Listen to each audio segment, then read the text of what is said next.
3, 2, 1. Good evening. I'm Ron Cavalier. I'd like to welcome you this evening, December 2nd, 2020, a very interesting year indeed. We are so blessed this evening to have the most important photojournalist of this era, and perhaps of all time, Steve McCurry, as our honored guest this evening. And we're proud to open our new exhibition. You can see part of it hanging behind me here in the Metropolitan Museum of Art. Don't ask me how I got there, I just worked it out. And the show is called In Search of Elsewhere. And it's an iconic book which has been released recently. It's a monogram of over 208 pages. And Steve's going to talk a little bit about that in a few minutes, but I'd just like to make a little bit more comments on Steve. I've known Steve McCurry for about 15 years, maybe 20. Steve, are we pushing 20 years? About 20, yeah, Ron. 20 years. And I've just been, so fascinated by all your travels and all your stories from your early adventures when you first became a photojournalist and were selected out of a crowd of young, eager photographers to travel abroad to Pakistan and Afghanistan, and there you were selected. And some of the stories we'll touch upon will include your incarceration and your thought that you only had a limited amount of money to spend with that first stipend that was given to you. Yeah. But again, thank you for visiting with us tonight. And the title of the book, is extraordinary. And have you found what you're looking for? I guess would be a question that folks would ask for. So on that, I'd like to just turn it over to Steve, a great friend, and as I said, most important photojournalist of our time. Well, that's very kind, Ron. It's great to be with you. We met in Palm Beach, Nantucket, Connecticut, New York. So we're maybe next time in Singapore or Hong Kong. Who knows? Like it. Don't forget Rome. I was there for your show at the Museum of Modern Art. That's right. We did meet in Rome. That's exactly right. Yeah.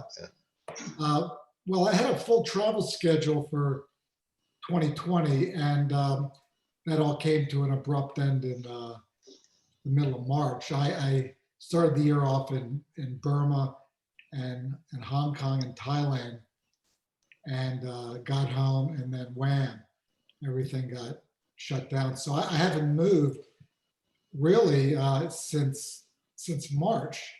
I was supposed to go to the Philippines and Malaysia and China and Italy and Ireland, and so this is all going to have to happen. Hopefully next year. Let's see what happens. But otherwise, I've been organizing my archive. I worked on this recent book. In a way, it was great to have the time to do a much more thorough selection, to proof the pictures, to look at the sequencing of the pictures. So I've been spending months this year kind of delving into my archive and looking at bodies of work that I made, back in the 80s or the 90s, where you come back from a trip and sometimes you do kind of a quick selection, a quick edit, and you put it aside, and sometimes you don't come back to it because you're on to kind of the next thing. Well, this was the perfect opportunity to go back into the archive and look at some of my early work from Afghanistan and India, and really scan it and work on it. And so it's been, I may not have ever had the time to do that. Right. And if I don't do it in my own way and select the pictures, that I think work, and print the pictures in my own sensibility, the work would just go unseen. You know, it's amazing. I remember one of the first times I came and visit. It might have been the first time I came to see you in your studio in New York, and you literally had a phone on this ear and a phone on this ear. And there was a book publisher, and there was somebody trying to hire you to do this, and people were scurrying around. Yeah. So to see you so relaxed and calm Yeah. is a good thing. Yeah. And the images that you selected for that book are extraordinary. I mean, I did spend a little time with it, and you know, some of them I recall from, you know, past experiences, you know, with your work and selling your work, which has been a blessing for our gallery. I think a lot of people don't realize how well your fine art career has taken off. As a fine art artist, you're top notch with anyone, with sales in six figures. A number of our clients have acquired your works in groups, and they've acquired them as investments, and they love them. So you're not only a gift to the world of journalism, but you're also a gift to the fine art world as well. And we're very grateful that you allow us to handle your work. And bravo again on the book. Thank you. Yeah. Well, I've kind of transitioned. I'm trying to kind of almost self-assign myself projects and places and things I want to photograph.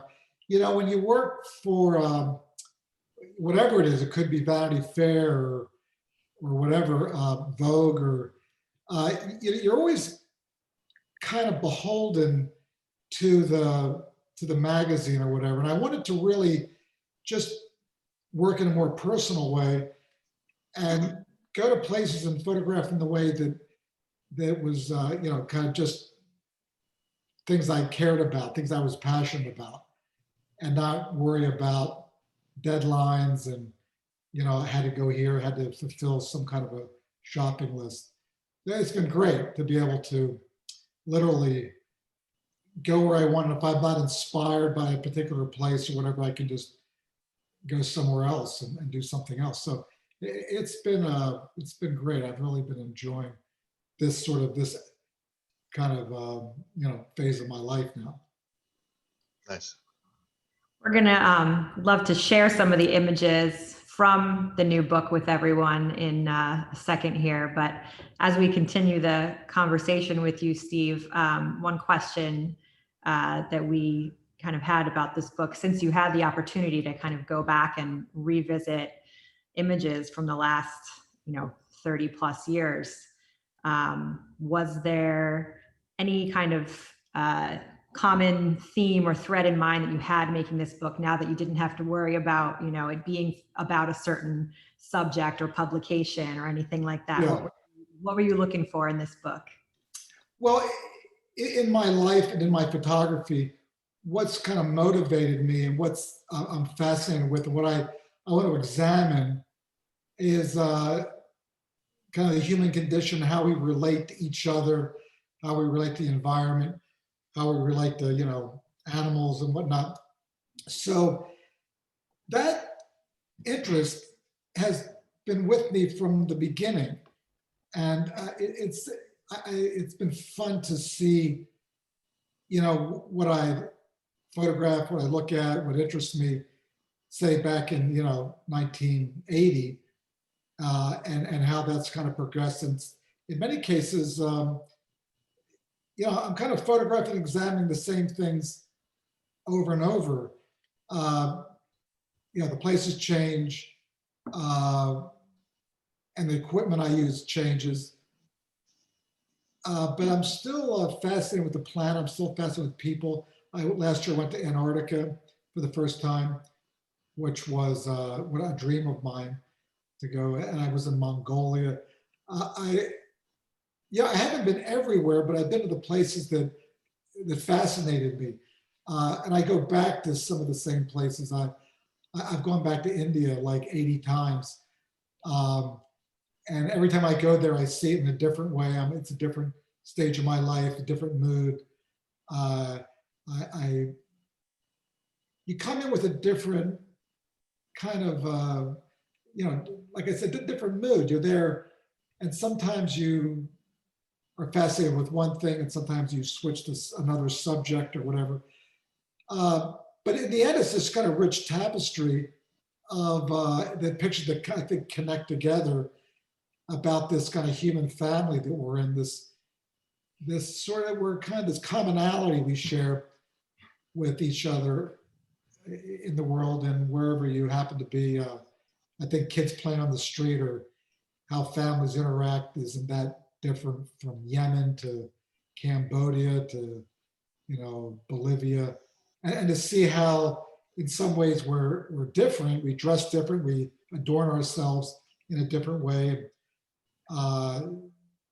But yet fundamentally, we kind of are the same. We all want the best for our families. We all, want to be respected and loved. And so some of these basic things, you kind of see this thread running through the work.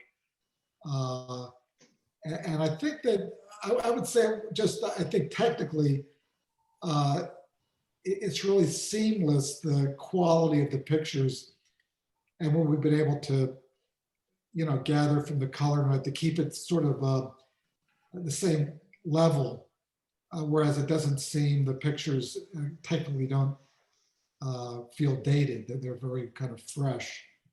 And a lot of that has to do with using Kodachrome film, the greatest film ever made.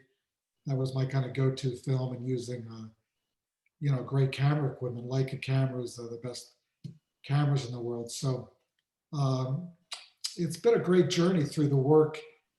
And I'm just forever grateful to all those drivers and assistants and translators and people I worked with over the years that got me from one place to the other and translated and kind of kept me alive in places like Afghanistan, India. When you don't know the culture and you don't know kind of where you can go and where you can't go, and if you make a kind of a wrong turn inadvertently, it could, you could get killed. And so I'm, real, grateful for all those people that helped me in my career. Like Yeah, I share some of your stories on occasion. I probably tell them incorrectly, but one of the great ones that I recall was you were either in Pakistan or Afghanistan. You had just started. You were a young photojournalist, and somehow you wound up in the local prison, I thought. Oh yeah, more than once actually. Yeah, I was in a part of Pakistan which was restricted. It was off limits, and I didn't have this permission. My passport wasn't stamped, and suddenly they found me. Like, who are you and why are you here? And you don't have any. Your passport doesn't have the right stamps in it, and we're going to have to take you in to find out if you're maybe a gun runner, maybe a drug dealer, or a spy or something. Because I was right on the Afghan-Pakistan border, and for all they knew, I could be a Russian or somebody, and trying to, do some kind of funny business. So and you were quite frugal back then. Also, I recall you telling me when you got that first stipend, and I recall you having called a senior photographer at National Geo at that time and said, "How the heck do you get by with this little stipend?" And he said to you something to the effect, "Well, Steve, just call them up and ask for more and they'll send it to you." Yeah. But you didn't quite realize it at the time. Yeah, I kept that in mind. I was taking buses, local buses, and staying in $2 a night hotel rooms. And some of the rooms, you had to pay extra for the heat. Wow. And I didn't want to spend the extra money for the heat because I was on a really strict budget. So I'm in like the mountains of the Hindu Kush in an unheated hotel room. It was tough. And eventually I was able to, call back and ask for a little bit of money to get home. But in that, one of those trips, I got arrested, put in jail 5 days. Eventually, one day they came and put me in leg irons. Really? I thought, wait a minute, this is not going in the right direction. I should be freed now, Anyway, evidently they did a search. They called up the American embassy or something and realized I was just some kind of, photographer. I wasn't anybody important in terms of like espionage. And then they let me go. But Nice. it was, they wouldn't even give us food. We had to bribe the guards with Really? money to go out and get us food. It was really, I was not happy. And I thought, after all this, I'm going to be expelled from the country, and that'll be the end of my kind of, magazine career. And I was really bummed out. But Yeah. once I was released, then I was able to continue with my work. I spent 7 months on like a 2-month assignment because it was so difficult, so impossible to do this assignment. I wasn't going to give up. So after 7 months, I was able to finally get the work done. Bravo. That's why you're so great. Tenacity. Yeah, tenacity. Exactly. Just one of the little factors. Well, I guess, Lindsay, we have to turn it over to Lindsay here so folks get to see. We can keep talking all night, Steve. I'll call you continue the afterwards. conversation, but while you're talking, let's take a look at some of these images that we're chatting about, just to give everybody a little sampling of what's in this beautiful new book. We've also got an exhibition up on our website that shows the images from the book, which are all available in limited editions. I love that iceberg. That's great. Oh yeah, that was magical. Look at that That thing. was really magical. That was Rio. Yeah. I don't think there's a more iconic land, kind of cityscape than Rio. It's just unbelievable. Mm. Oh yeah, this is a barber shop in Rangoon. I just love this shop. It was like a closet, and yet you have 3 barbers and 3 customers, and they had the styles on the picture. You can pick out your style. Oh yeah. Yeah, it was a funny scene. We needed that this year, an outdoor barber shop. Yeah, we did. This is an awesome photo. Just how that face and the adult line up, I thought was really amusing.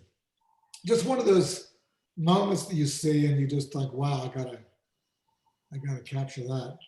Yeah. Angkor Wat, one of my great favorite places to travel. I haven't been there for years, but you really feel like you're kind of Indiana Jones in the middle of the jungle discovering antiquities. So Steve, what's the first place you're going to go to when things are safe to travel? It might be Rome. It might be Rome. I might go back to Rome. Let's see if that'll happen. This is Lourdes in France, which is a whole world. There are sick people that come to try and get healed. And these are like carriages. They take them to go to the church service, and it's kind of like a wheelchair. Are those nuns or are they nurses? They're nurses. They're nurses.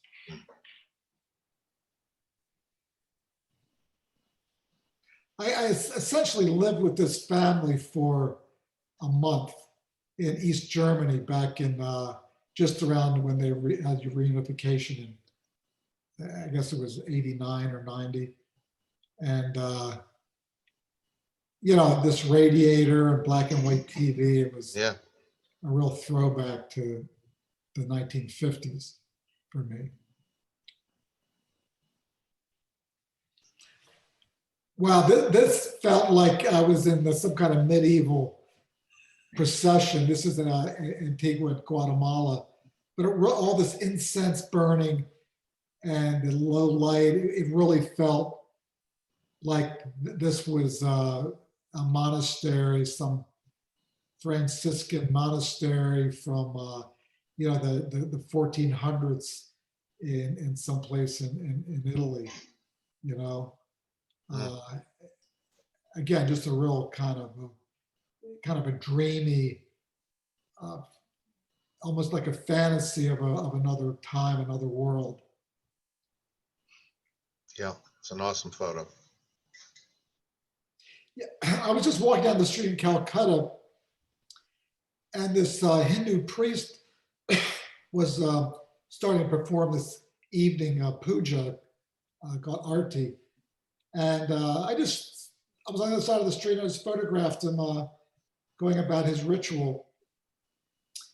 And I just loved the colors. I thought it was a really spectacular color palette, just there on the street. And, all I really had to do was, first observe it, but then just hold my camera up and make a picture. So much photography is just observation and noticing things that sometimes other people maybe just walk by and don't see.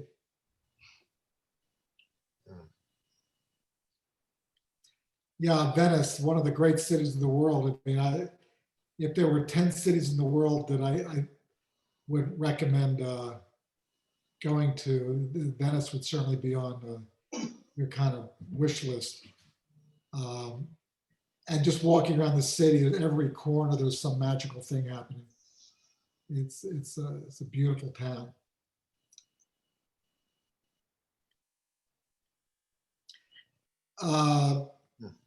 This is in Jordan. Wadi Rum from Lawrence of Arabia. This vast, empty desert, and it's a unique. The rock formations are really like something I've never seen before.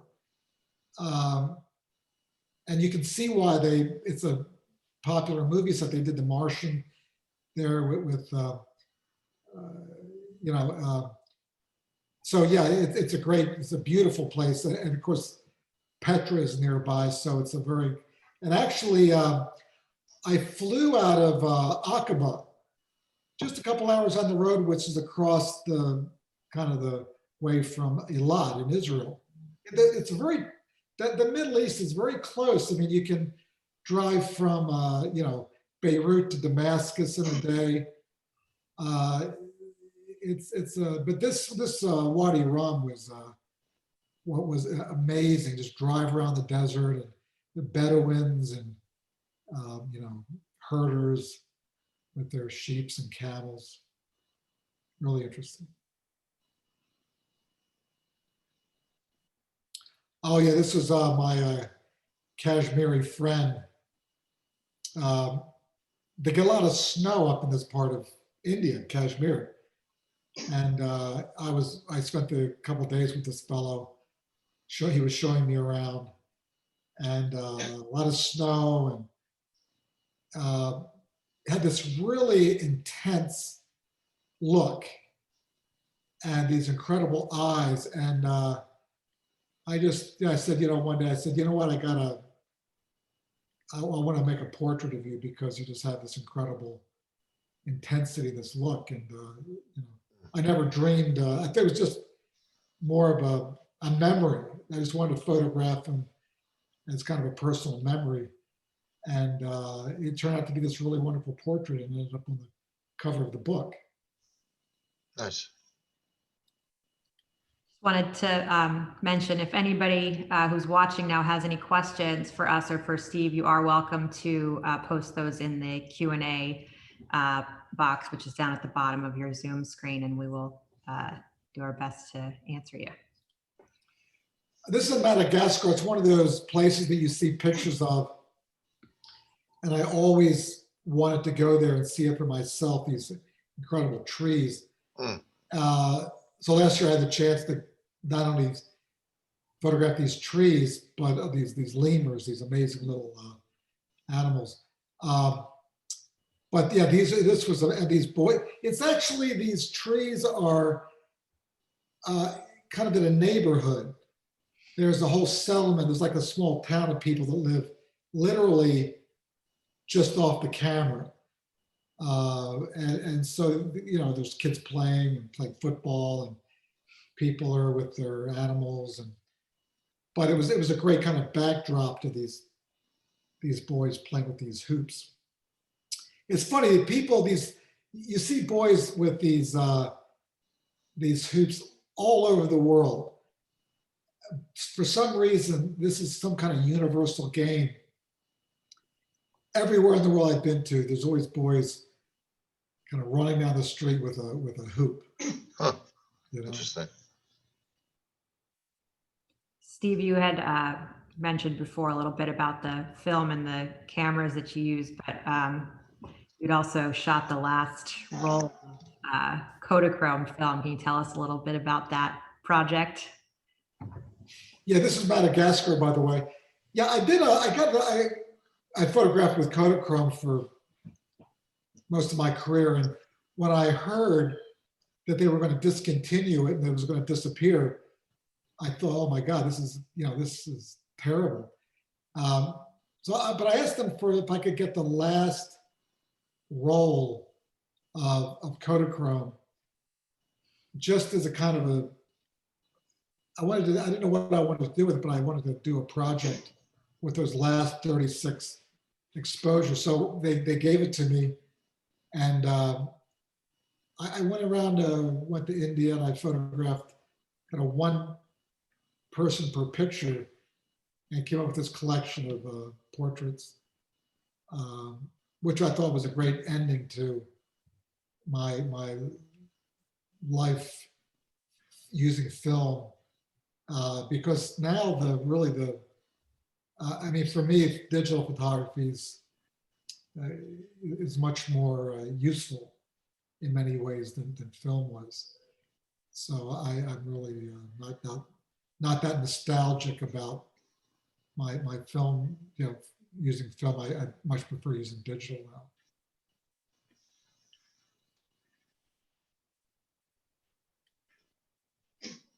Oh, Mongolia, yeah. You can drive drive for days and days in Mongolia, and you're basically, if you're not on these tire tracks, you're just crossing this sort of grassland, and sometimes there's no road, you're just making your own way. But we did come to this sort of intersection, this crossroads, which I thought was kind of cool, out in the middle of nowhere.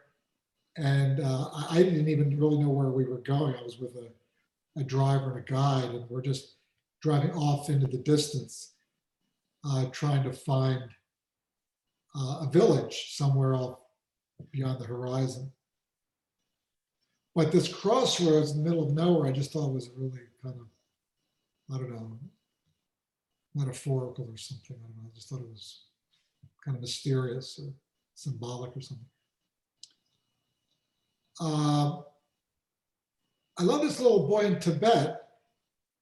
He looks so serious, and so he has his traditional, cloak on and his hat, and looking very intent into the camera. He's in his home there in the Tibetan plateau. There's a smokestack from the fire on the left, and I just thought it was he looks like a little grown up. He looks like a little adult, this little boy. But he's one of my favorite portraits.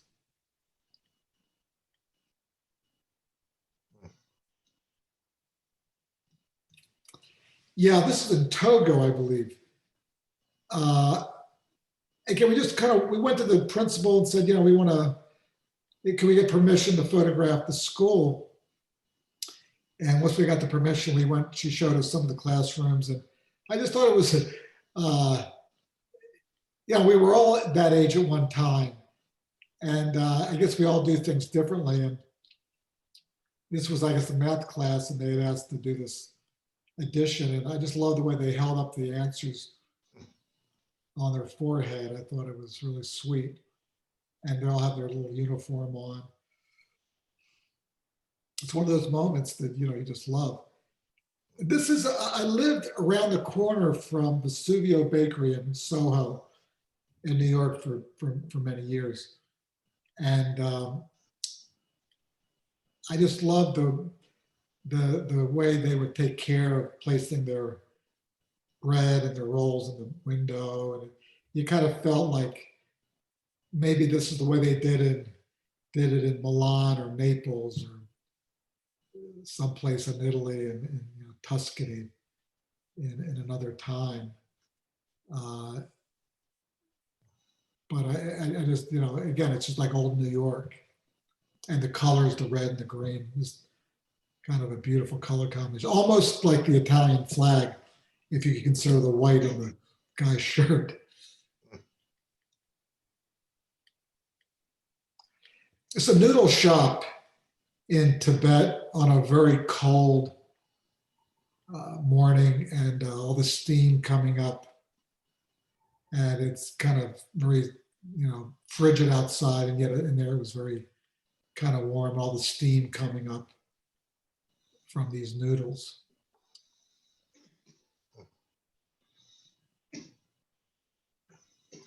I spent a few days at that Shaolin monastery in that area where these young men train in martial arts.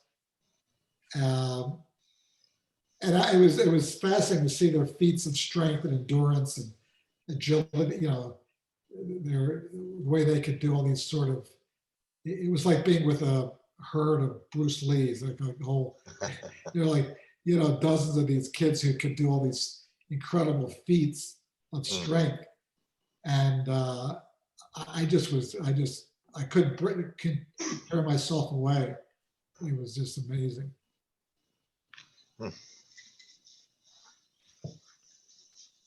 Another Tibetan boy. I mean, think about Tibetans is they have such flair and such a innate sense of fashion. They live up in the mountains in remote areas, but they always have this style. They present themselves in a really wonderful, dignified, yet a lot of swag. They just love to. They have the hats and the jewelry and all the stuff that goes with it. Great, I love spending time in that part of the world. Steve, since we saw a portrait there, I think one of the things that we see in your work is that you have a way of kind of connecting with the subjects, particularly of portraits, and kind of getting them to trust you and let their guard down. With your most famous image of the Afghan girl, which image came first? The hands covering her face, and then she let them down. And how did you make that transition? And which one was kind of what you felt at the moment? Well, actually, the teacher in the school was the one who encouraged her to let me photograph her, because at that time there were, this is during that terrible time when the country was being invaded and overrun. So the teacher, she said to the students, this man's here to show the world, how we live, who we are, what's happening to us. And it's important for us to tell our story.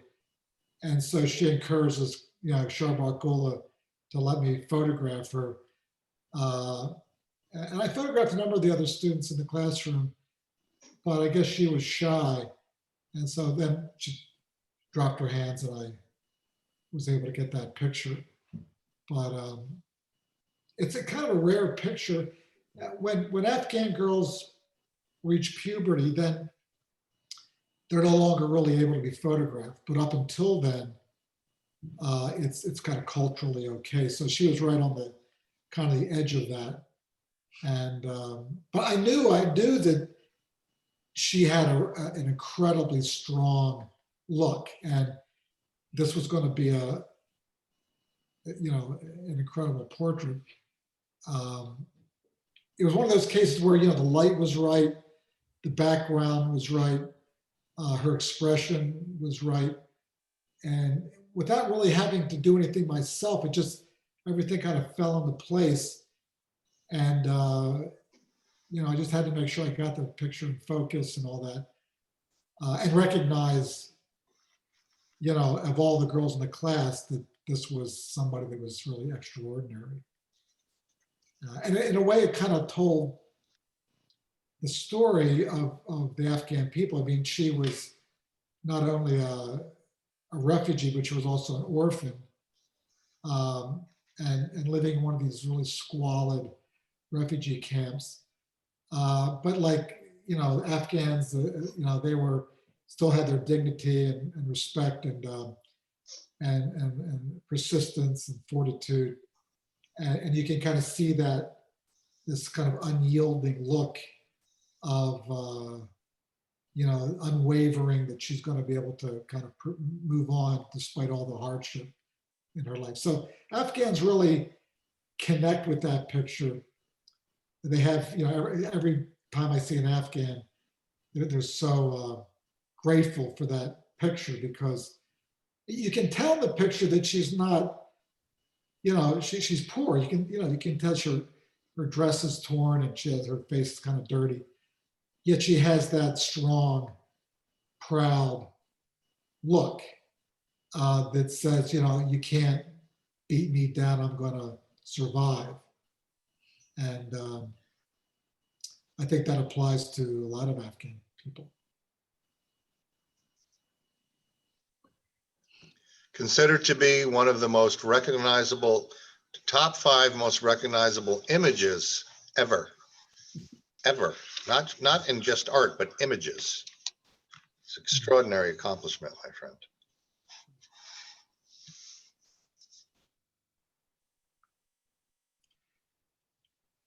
One of there was a couple of things I love. Well, first of all, the Omo Valley is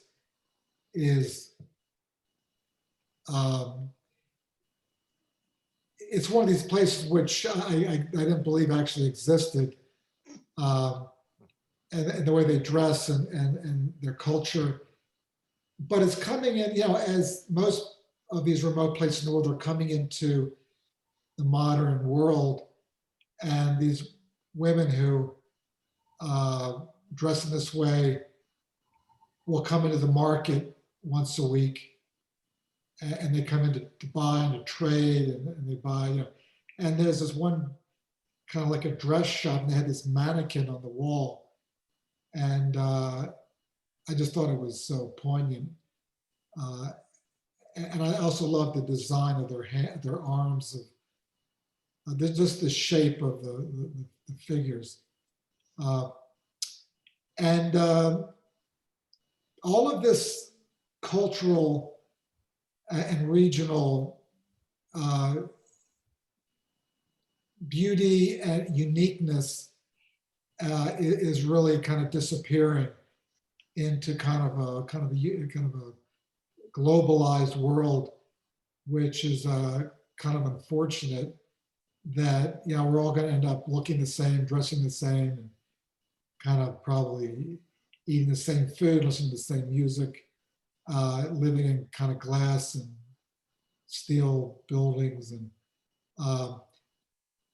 but in the meantime, I think it's important to document and to visit and see these unique parts of the world which are absolutely going to disappear. I wish them well. We all want great education, great healthcare. We don't ever begrudge them for wanting to have a better life. But often when that happens, a lot of the traditions fall by the wayside, as in some cases as they should. But other ones, the good things often end up getting lost as well. Anyway, it's just that to be able to witness that and to spend time in that culture I'm very grateful for that. The same thing with these mudmen in New Guinea. These centuries old practices and ceremonies, which again with this picture is, I don't know, an hour and a half from an airport. And of course, once you get all of this pressure coming in from the outside world, these kind of things also kind of disappear. But again, that's inevitable. But I think it's important to have a memory, have some record, some document of the way we were, of our lives, of our planet. So I want to preserve this, at least in pictures, so that someday in the future we'll look back and say, wow, that actually happened. And this really was how some people looked and how they lived their lives. Steve, how do you go about locating some of these types of people and situations, and then getting permission to photograph? Well, in this case, these people, they're not. I mean, they're part of the greater society. I mean, they're approachable, and they all have a chief or a spokesperson who you kind of deal with, and you explain, why you're there and what you want to do, and then the tribe or the group will decide kind of how they want to handle your request. You always have permission. They have to, you request, what you want to do. So it's not like you kind of wander in and just sort of, it's not haphazard. It's all kind of work with the people. Even with the OMO, you need to have their cooperation and their blessing to do your work. An interesting question here. Aside from the Afghan girl photograph, where of course there was a involved process of you reconnecting with her, do you track down any other subjects in the future, or do they see these images after you've published them? Or... Yeah, many times I take pictures back. If I'm going back to a place, I'll take prints back. And now a lot of times people want to either send it to their phone or to their email. But I do go back to the same places and look for people, and sometimes you can find them. Sometimes you're photographing people on the side of the road, and it's hard to locate their village.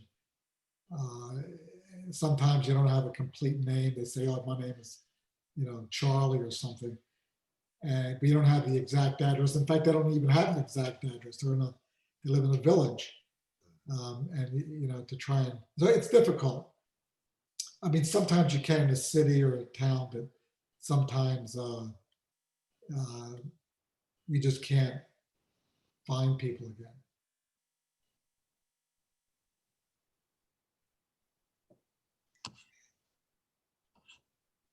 Oh, this is a tea estate in the state of Assam in India.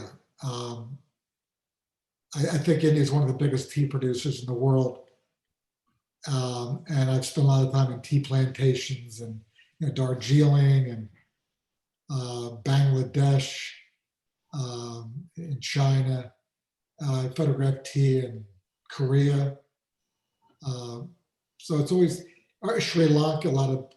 Photograph a lot of tea in Sri Lanka, and it's always this very manicured, beautiful garden. It all looks so well preserved, and it's always it's just a nice feeling to be in one of these tea estates.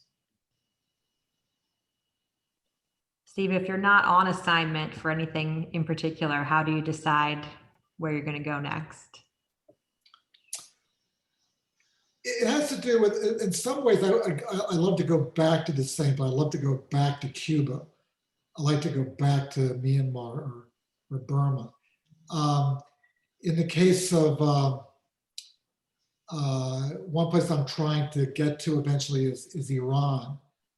I've never been there. It's part of the region of the world I've spent a lot of time in, but I still haven't been able to get a visa to go to Iran. So that's a place that's on my kind of, wish list.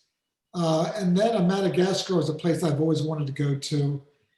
And last year I was able to. It's just a place that you see pictures, you read about it, friends talk about their travels to these places, and some places really strike a chord, and you try and find a way to get there. Sometimes nearby, and I figure, well, okay, I'm already in Calcutta.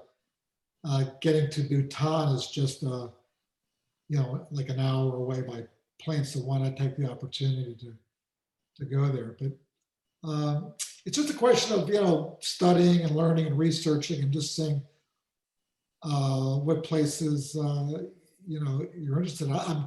I try and go to a lot of Buddhist cultures and countries, and I think I've been to most of them, but I'd like to go back again to Laos and Vietnam, parts of China.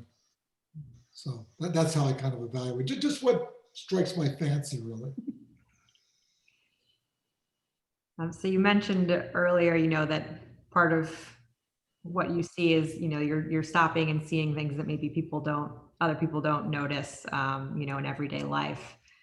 One of your more iconic pictures, the Taj and Train, that was a pretty special kind of coming together of all different things. Can you tell us how you captured that image?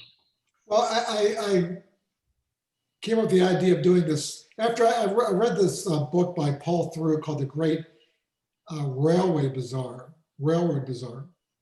And I thought, wow, that's an amazing book. And that would make a great sort of a photo essay. So I kind of thought about it. I thought, well, and then the most iconic piece of architecture in South Asia, one of the great buildings in the world, is the Taj Mahal. I thought to myself, I wonder if the train goes anywhere near the Taj Mahal. I mean, is that possible? So I went down to Agra, where the Taj is, and lo and behold, not only was there there was a train track, an entire railway yard, just maybe, I don't know, several, maybe, I don't know, a couple of football field lengths from the Taj. It was really close.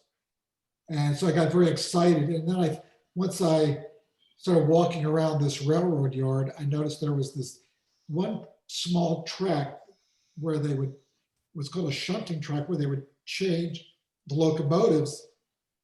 And that track went even closer to Taj. So this railroad yard operated 24 hours a day, and all these engines and cars.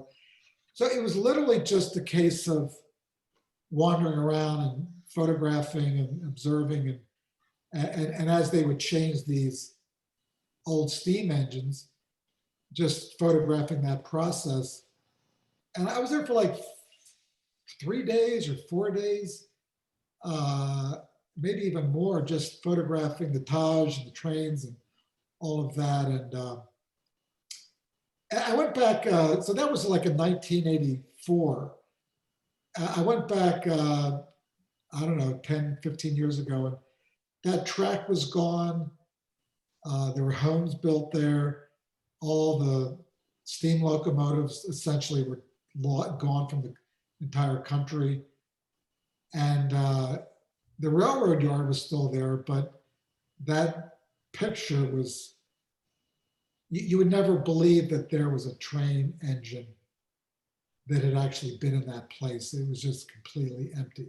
I mean, that where the track was just grass, and then there were trees and homes. It was kind of shocking.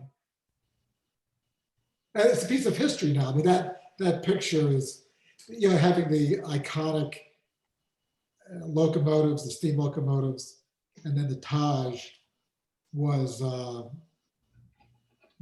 just an incredible piece of good luck to be able to put that together.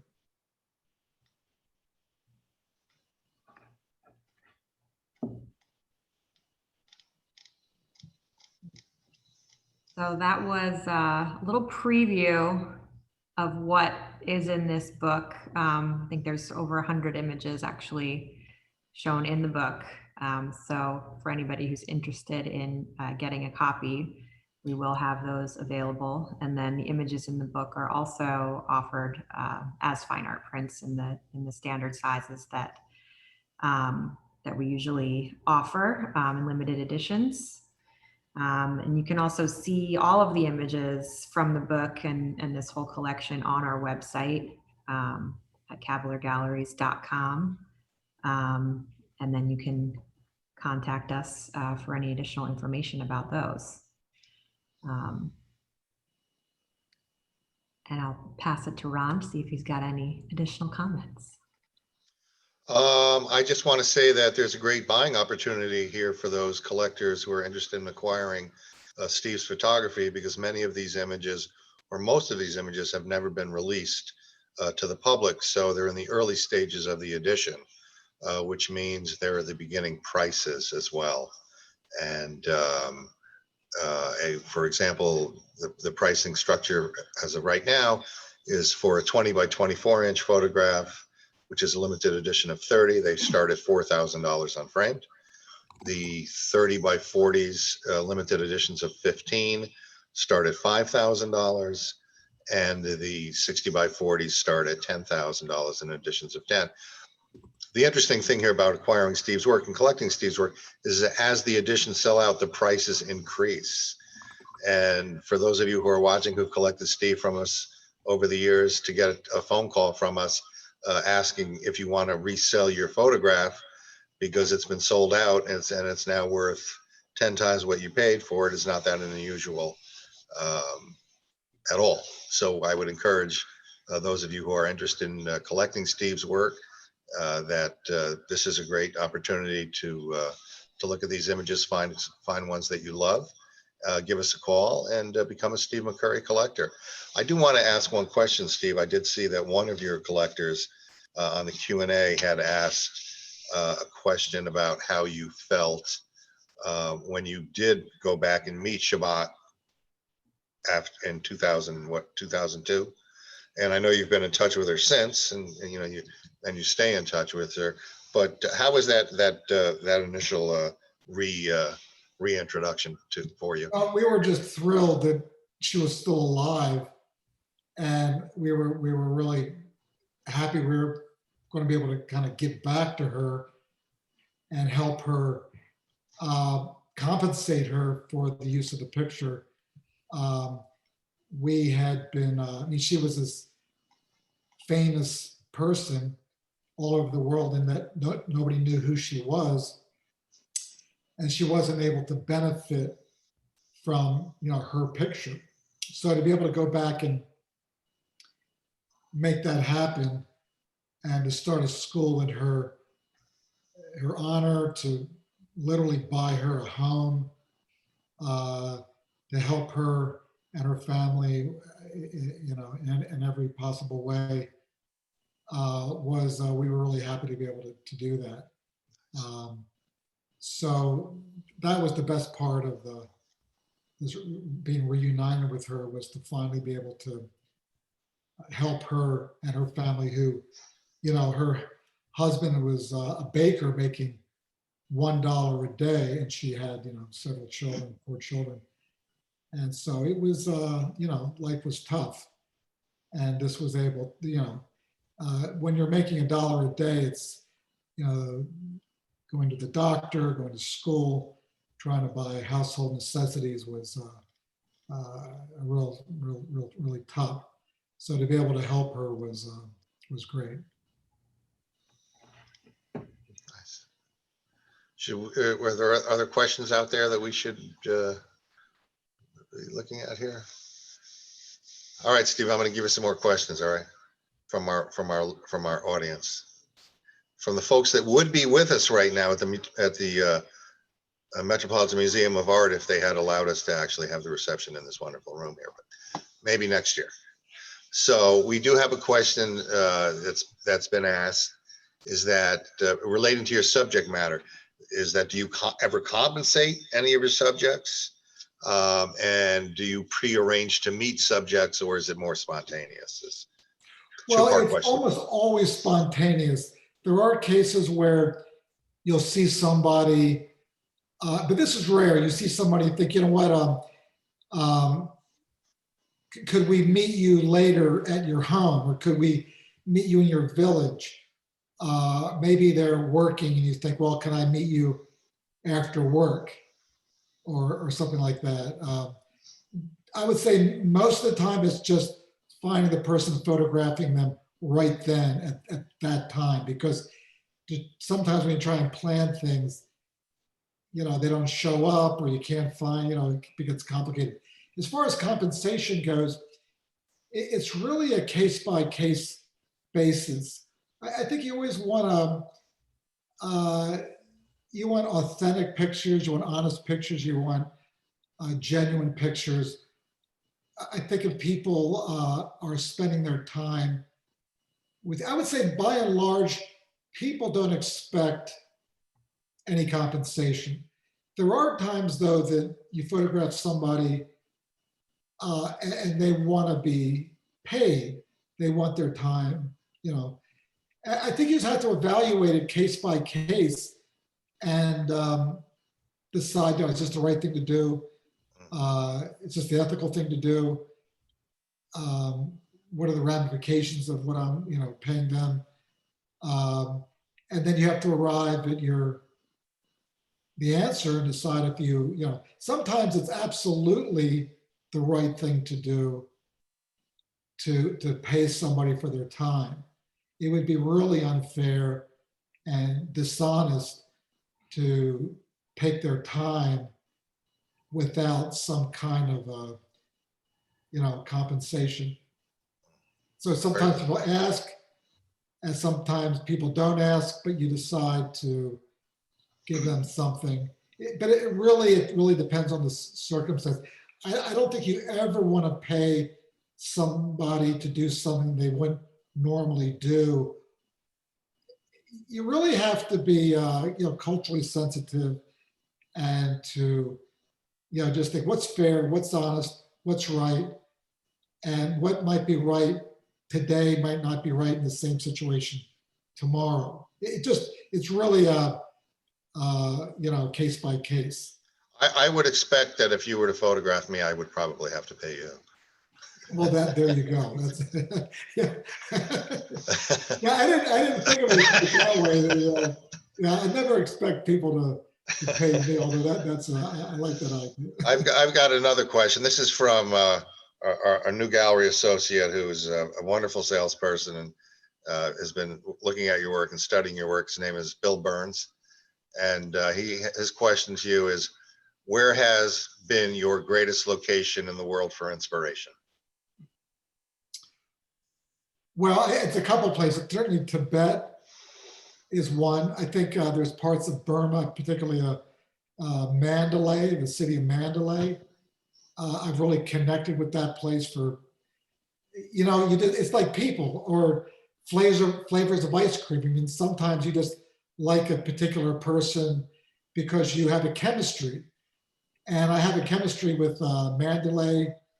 There are parts of Tibet which I connect with emotionally or visually or artistically. And I would say I would put parts of India into that category too, Calcutta in particular. But it just depends. Different times in your life, you like different things for different reasons. I think I really connected with Angkor Wat in Cambodia. I would go back to the same temple, the same location like 30 times, looking for a new angle, going back for different light. I was in a different mood, different time of day, just being inspired in different ways. So it really depends, but there's some of the places that I think, New York City inspires me a lot. I wish I had spent more time photographing them, but sometimes it's hard to photograph at home because there's always that immediate thing you have to attend to. And when you're away, And that's the only thing you have to do is photograph. It becomes a lot easier. Very good. You are a genius, my friend. Thanks, Ron. And it's been an honor to have you here tonight. And next time we're going to be face to face soon. Look forward to it. It's always a pleasure. Yeah. Wherever it happens to be, always look forward to it. Yeah, me too. Good times. Yeah. Many more to follow. The family sends you a big hug and look forward to seeing you soon. Same to you and your family as well, Steve. Thank you. Thanks. Thanks a lot. All right, Mrs. Ebanks, what do you got to say? Thanks everybody for signing on, and you can see the rest on our website. There'll also be a recording of this tomorrow if you missed anything and you want to see it again. And anybody whose questions we didn't get to tonight, we will respond to you by email tomorrow. Fantastic. All right, I hear the security guards coming into the museum now, so I must scurry off. Okay. Thanks again. Good night, all. Good.